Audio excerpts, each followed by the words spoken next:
Welcome to Study Loop. This question asks us to identify which good would we expect to have the more elastic demand and why. An important thing to keep in mind when we are approaching a question like this is that if the good has more close substitutes,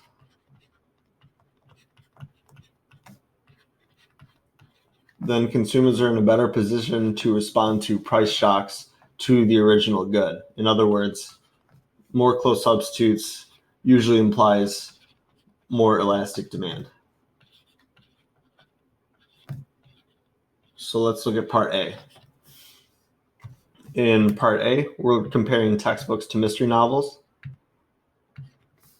Well, we know that mystery novels are essentially a luxury good and have some close substitutes in the form of other types of fiction novels. So I'll consider this elastic in general. And then textbooks, there isn't necessarily much of a choice in which textbook you select. In fact, it's likely that the professor chose this for you.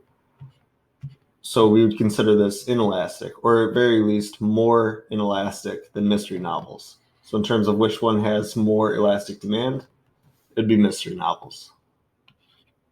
In part B, we're comparing Beethoven to classical music in general. Well, Beethoven is a subset of classical music, but that just goes to show that Beethoven has other close substitutes within the genre of classical music. Whereas somebody who likes classical would be hard-pressed to find a genre that they like more. So in this case, we would consider Beethoven to have more elastic demand than classical music in general. In part C, if we're comparing subway rides over the next 6 months versus the next 5 years, an important thing to keep in mind here is that the longer the time horizon, the greater the chance that a consumer is able to respond to price shocks. So if consumers notice that for the next 6 months, subway rides are going to be more expensive, there isn't a whole lot that they can do about it over a short time horizon.